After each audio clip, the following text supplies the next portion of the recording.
Hi friends, welcome back to Ammu's learning. ഇന്നത്തെ class 7th സ്റ്റാൻഡേർഡിലെ social science ആണ്. അതിലെ 4th chapter India towards new എറ, അതാണ് നമ്മൾ പഠിച്ചുകൊണ്ടിരുന്നത്.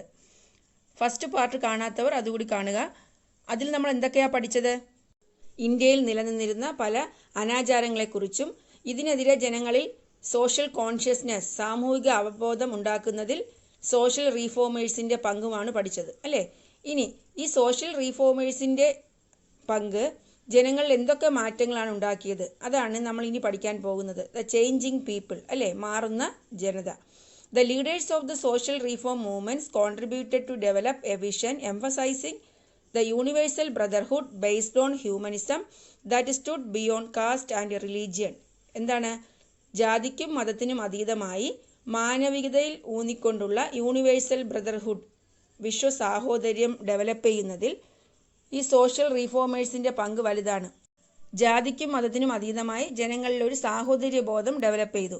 എല്ലാ റീഫോമേഴ്സും ഇമ്പോർട്ടൻസ് കൊടുത്തത് എന്തിനാണ്? എഡ്യൂക്കേഷനാണ്. അതുകൊണ്ട് തന്നെ അവർ ഒരുപാട് എഡ്യൂക്കേഷണൽ ഇൻസ്റ്റിറ്റ്യൂഷൻസ് സ്ഥാപിച്ചു. ഇതൊക്കെ എന്താണ്? എഡ്യൂക്കേഷൻ്റെ പുരോഗതിക്ക് കാരണമായി. ഇന്ത്യയിൽ എഡ്യൂക്കേഷൻ്റെ പുരോഗതിക്ക് കാരണമായി. They reminded Indians of their rich cultural heritage and thereby developed self-respect and national pride. ഈ സോഷ്യൽ റീഫോം ലീഡേഴ്സ് ജനങ്ങളിൽ, ഇന്ത്യക്കാരിൽ അവരുടെ പാരമ്പര്യം, ഇന്ത്യയുടെ പാരമ്പര്യത്തെക്കുറിച്ച് ഓർമ്മിപ്പിച്ചു. ഇത് ജനങ്ങളിൽ എന്തുണ്ടാക്കി? ആത്മാഭിമാനവും ആത്മവിശ്വാസവും ഉണ്ടാക്കി. Thus the social reformers played a major role in awakening the Indians. അങ്ങനെ ഇന്ത്യക്കാരിൽ ഒരു പുത്തൻ ഉണർവുണ്ടാക്കുന്നതിൽ സോഷ്യൽ റീഫോമേഴ്സ് വളരെയധികം പങ്കുവഹിച്ചു. മനസ്സിലായല്ലോ? സാമൂഹിക പരിഷ്കർത്താക്കൾ ജനങ്ങളിൽ ഒരു പുത്തൻ ഉണർവുണ്ടാക്കാൻ സഹായിച്ചു. അപ്പോൾ ഇതിൽ നിന്നൊരു ക്വസ്റ്റ്യൻ ചോദിക്കാം. How did the social reformers play a major role in awakening the Indians? ഇന്ത്യക്കാരിൽ പുത്തൻ ഉണർവുണ്ടാക്കുന്നതിൽ സോഷ്യൽ റീഫോമേഴ്സ് വഹിച്ച പങ്ക് എന്താണ്? എന്തു പറയാം? All the reformers gave emphasis to the importance of education and established several educational institutions. എന്താണ് പറയാൻ പോകുന്നത്? എല്ലാ റീഫോമേഴ്സും വിദ്യാഭ്യാസത്തിനാണ് പ്രാധാന്യം നൽകിയത്. അതുകൊണ്ട് തന്നെ എഡ്യൂക്കേഷണൽ ഇൻസ്റ്റിറ്റ്യൂഷൻസ് അവർ എസ്റ്റാബ്ലിഷ് ചെയ്തു. This in turn accelerated the progress of education India. ഇത് ഇന്ത്യയിലെ എഡ്യൂക്കേഷണൽ പ്രോഗ്രസ്സിന് സഹായിച്ചു. They reminded Indians of their rich cultural heritage and thereby developed self respect and national pride. അവരെന്താണ്? ഈ സോഷ്യൽ റീഫോമേഴ്സ് ഇന്ത്യക്കാരെ ഇന്ത്യയുടെ പാരമ്പര്യത്തെക്കുറിച്ച് ഓർമ്മിപ്പിക്കുകയും അവരിൽ സെൽഫ് റെസ്പെക്റ്റ്, ആത്മവിശ്വാസവും ആത്മാഭിമാനവും ഉണ്ടാക്കാൻ കാരണമായി. Thus the social reformers played a major role in awakening the Indians. മനസ്സിലായല്ലോ? ഡിഫറെൻറ്റ് സോഷ്യൽ റീഫോം മൂവ്മെൻറ്റ്സും ലീഡേഴ്സുമൊക്കെ ഇന്ത്യക്കാരിൽ ഒരു പുതിയ സ്പിരിറ്റ് ഉണ്ടാക്കി. ഇത് ഇന്ത്യൻ ജനങ്ങൾക്കിടയിൽ ഒരു നാഷണലിസം, അതായത് ദേശീയത വളരാൻ കാരണമായി. അപ്പോൾ എന്താണ് നാഷണലിസം അല്ലെങ്കിൽ ദേശീയത? അതായത് ജാതിക്കും ഭാഷയ്ക്കും അല്ലെങ്കിൽ പ്രാദേശികപരവുമായ ഭിന്നതകൾ അല്ലെങ്കിൽ വേർതിരിവുകളൊക്കെ മറന്ന് നമ്മൾ ഒന്നാണ് എന്നുള്ള ഒരു ഫീലിംഗ് ആണ് നാഷണലിസം അല്ലെങ്കിൽ ദേശീയത എന്ന് പറയുന്നത്. വാട്ട് ഈസ് ഇന്ത്യൻ നാഷണലിസം എന്ന് ചോദിച്ചാൽ എന്ത് പറയാം? Indian nationalism is the sense of oneness beyond religious, linguistic and regional diversity. മതപരവും ഭാഷാപരവും പ്രാദേശികപരവുമായിട്ടുള്ള ഭിന്നതകളെല്ലാം മറന്ന് നമ്മളെല്ലാവരും ഒന്നാണ് എന്നുള്ള ഒരു ഫീലിംഗ് ഉളവാക്കുന്നതിനെയാണ് നാഷണലിസം അല്ലെങ്കിൽ ദേശീയത എന്ന് പറയുന്നത്. ഈ നാഷണലിസം ഡെവലപ്പ് ചെയ്യാൻ ഒരുപാട് ഫാക്ടേഴ്സ് ഉണ്ടായി. എന്തൊക്കെയാണ് ഫാക്ടേഴ്സ്? നമ്മൾ മുൻ ചാപ്റ്ററുകളിൽ പഠിച്ചു ഇന്ത്യയുടെ അവസ്ഥ എങ്ങനെയായിരുന്നു എന്ന്. എന്തൊക്കെയായിരുന്നു? The British concord princely States and unified India politically. എന്താണ്? ബ്രിട്ടീഷുകാർ നാട്ടുരാജ്യങ്ങളെയെല്ലാം ഏകീകരിച്ച് ഒരു ഭരണത്തിന്റെ കീഴിലാക്കി, അല്ലേ? The British concord princely States and unified India politically. The economic exploitation of the British government created anti-British attitude among Indians. എന്താണ്? ഈ ബ്രിട്ടീഷ് ഗവൺമെന്റിന്റെ സാമ്പത്തിക ചൂഷണം ഇന്ത്യക്കാരിൽ ബ്രിട്ടീഷ് വിരുദ്ധ നിലപാട് സ്വീകരിക്കാൻ കാരണമായി.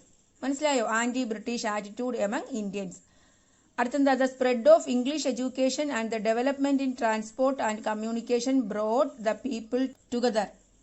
ഇംഗ്ലീഷ് വിദ്യാഭ്യാസത്തിന്റെ വ്യാപനവും ഗതാഗത വാർത്താവിനിമയ സൗകര്യങ്ങളുടെ വളർച്ചയുമൊക്കെ വിവിധ ജനവിഭാഗങ്ങളെ ഒരുമിപ്പിച്ചു. മനസ്സിലായോ? എന്താണ് ഇംഗ്ലീഷ് വിദ്യാഭ്യാസം സ്പ്രെഡ് ചെയ്തതും അതുപോലെ എന്താണ് ഗതാഗത വാർത്താവിനിമയ സൗകര്യങ്ങളൊക്കെ ഡെവലപ്പ് ചെയ്തതും ജനവിഭാഗങ്ങളെ ഒരുമിപ്പിച്ചു. ഇനി എന്താ? The strategies adopted by the British to suppress the first war of Indian independence created national consciousness and made people think that they belong to the same country. First war of Indian independence suppress ചെയ്യാൻ വേണ്ടി, ഒന്നാം സ്വാതന്ത്ര്യ സമരം അടിച്ചമർത്താൻ വേണ്ടി ബ്രിട്ടീഷുകാർ സ്വീകരിച്ച മാർഗങ്ങളൊക്കെയും ഇന്ത്യയിലെ ജനവിഭാഗങ്ങളെ ഒന്നിപ്പിക്കുവാനും നമ്മളെല്ലാം ഒരു രാജ്യത്തിൽ ഉൾപ്പെട്ടവരാണെന്നുള്ള ബോധം ഉണ്ടാക്കുവാനും സഹായിച്ചു. ഒന്നാം സ്വാതന്ത്ര്യ സമരത്തിൽ ബ്രിട്ടീഷുകാർ അഡോപ്റ്റ് ചെയ്ത മാർഗങ്ങൾ ജനങ്ങളിൽ ഒരു ബോധമുണ്ടാക്കി. എന്താണ്? നമ്മളെല്ലാവരും ഒരു രാജ്യത്തിലുള്ളവരാണ്, നമ്മൾ ഒന്നിച്ചു നിൽക്കണമെന്നുള്ള ബോധം. അപ്പോൾ ക്വസ്റ്റ്യൻ എന്താ? What were the factors responsible for the development of nationalism among Indians? ഇന്ത്യക്കാർക്കിടയിൽ നാഷണലിസം ഡെവലപ്പ് ചെയ്യാനുള്ള ഫാക്ടേഴ്സ് എന്തൊക്കെയാണ്? എന്തൊക്കെ പറയാം? The British conquered princely states and unified India politically. The economic exploitation of the British government created anti British attitude among Indians. The spread of English education and the development in transport and communication brought the people together. The strategies adopted by the British to suppress the first war of Indian independence created a national consciousness and made people think that they belong to the same country.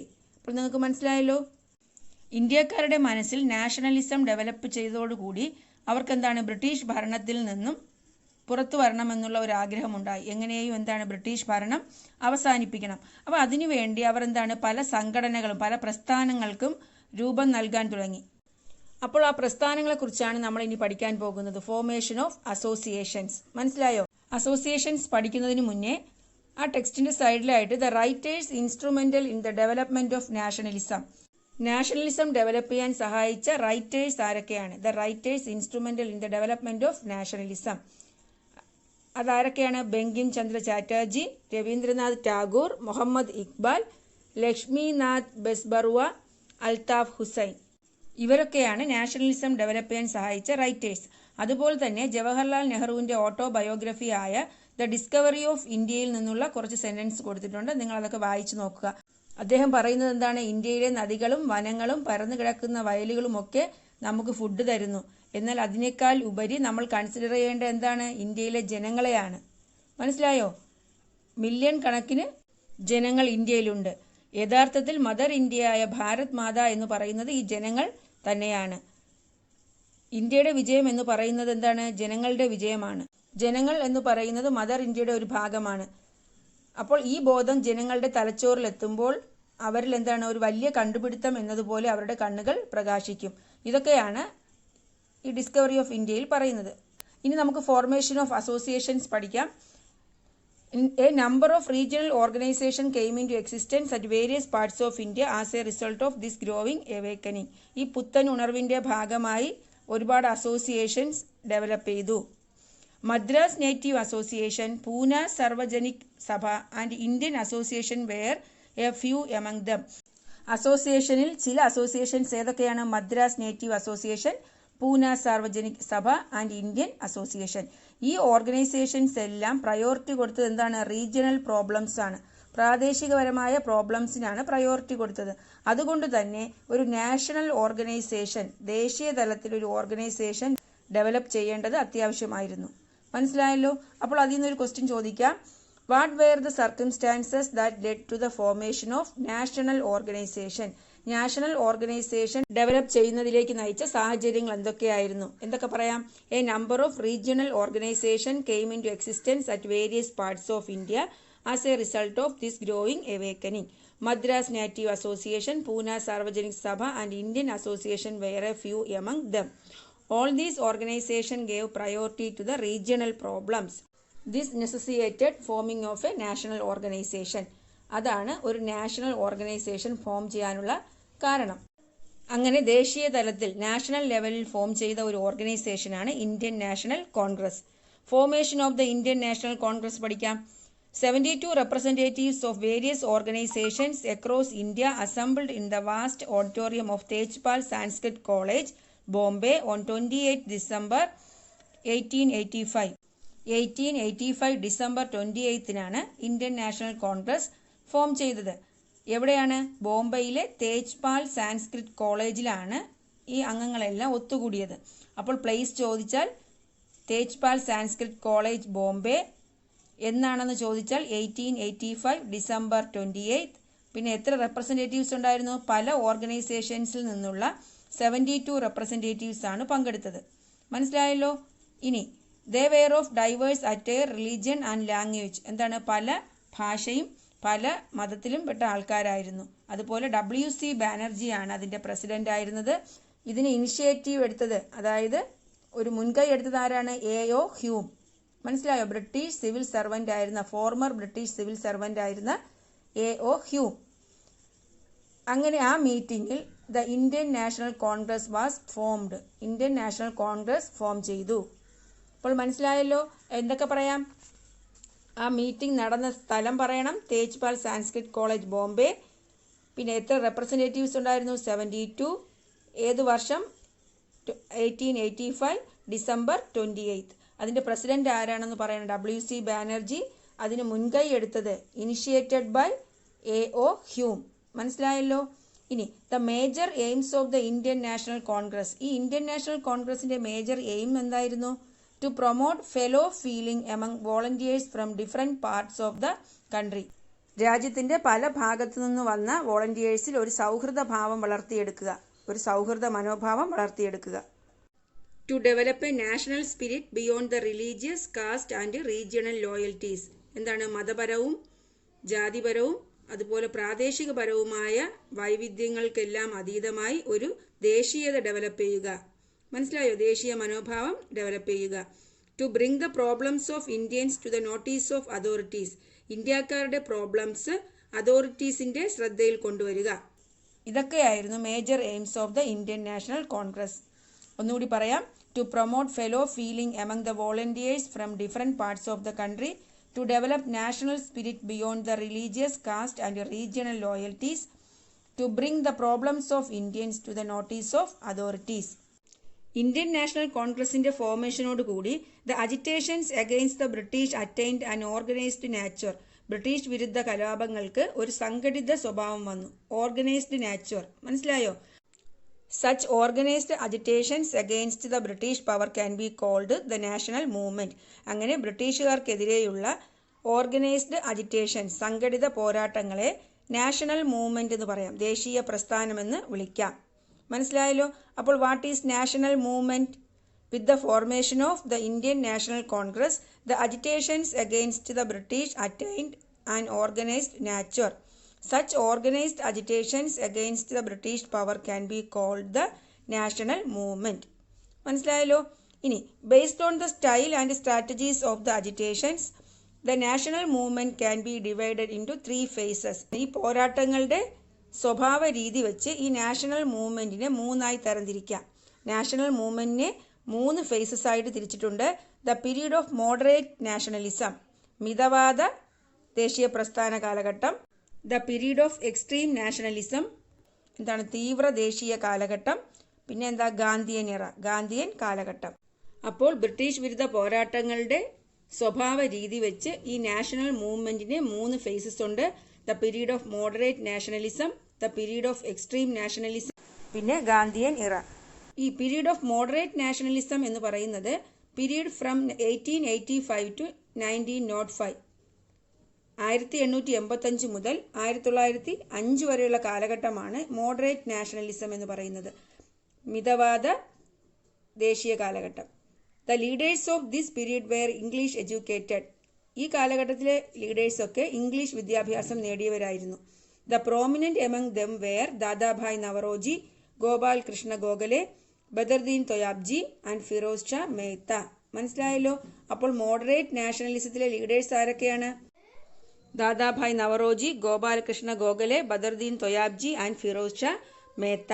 Their policy was to bring the common problems and demands to the notice of the British government by means of petitions, resolutions and protests. ഈ കാലഘട്ടത്തിലെ നേതാക്കളുടെ policy എന്ന് പറയുന്നത് ജനങ്ങളുടെ പ്രോബ്ലംസും ഡിമാൻഡ്സും ഒക്കെ അധികാരികളുടെ ശ്രദ്ധയിൽ കൊണ്ടുവരിക. എങ്ങനെയാണ്? പെറ്റീഷൻസ് ആയിട്ട്, റെസൊല്യൂഷൻസ് പ്രമേയമായിട്ട്, പിന്നെന്താണ്? പ്രൊട്ടസ്റ്റ് പ്രതിഷേധമായിട്ടൊക്കെ. ഇങ്ങനെയൊക്കെ അധികാരികളുടെ ശ്രദ്ധയിൽ ജനങ്ങളുടെ പ്രോബ്ലംസ് കൊണ്ടുവരികയായിരുന്നു അവരുടെ policy. Unfortunately the British officials did not properly consider them. എന്നാൽ ബ്രിട്ടീഷ് ഒഫീഷ്യൽസ് എന്താണ്, ബ്രിട്ടീഷ് ഉദ്യോഗസ്ഥർ ഇതൊന്നും കൺസിഡർ ചെയ്തില്ല. മനസ്സിലായോ? These leaders studied the root causes of the poverty in British India and these studies formed the ideological base for the national movement. ഈ നേതാക്കളൊക്കെ British ഇന്ത്യയിലെ പോവർട്ടിക്കുള്ള കാരണം അവർ പഠിച്ചു. മനസ്സിലായോ? അടിസ്ഥാന കാരണം എന്താണെന്ന് സ്റ്റഡി ചെയ്ത് നാഷണൽ മൂവ്മെൻറ്റിൻ്റെ ഐഡിയോളജിക്കൽ ബേസായി ഇത് മാറി. മനസ്സിലായോ? ഇനി ദാദാഭായ് നവറോജിയുടെ ഡ്രെയിൻ തിയറി ഉണ്ട്. എന്താണ്? ചോർച്ചാ സിദ്ധാന്തം. അദ്ദേഹം എന്താ പറഞ്ഞത്? Drain theory is the major contribution of Dadabhai Naoroji. There was a drain of wealth from India to England during colonial rule. ഇന്ത്യയിലെ സമ്പത്ത് ഇംഗ്ലണ്ടിലോട്ട് പോകുന്നു. മനസ്സിലായോ? ഡ്രെയിൻ ചെയ്യുന്നു. It was mainly in the form of salary ആയിട്ടോ ടാക്സസ് നികുതിയായിട്ടോ അല്ലെങ്കിൽ ഗിഫ്റ്റ് ആയിട്ടോ എന്താണ് ഇന്ത്യയിൽ നിന്നും സമ്പത്ത് ഇംഗ്ലണ്ടിലോട്ട് പോകുന്നു. He proved that the economic drain under the British rule is the root causes of poverty in India.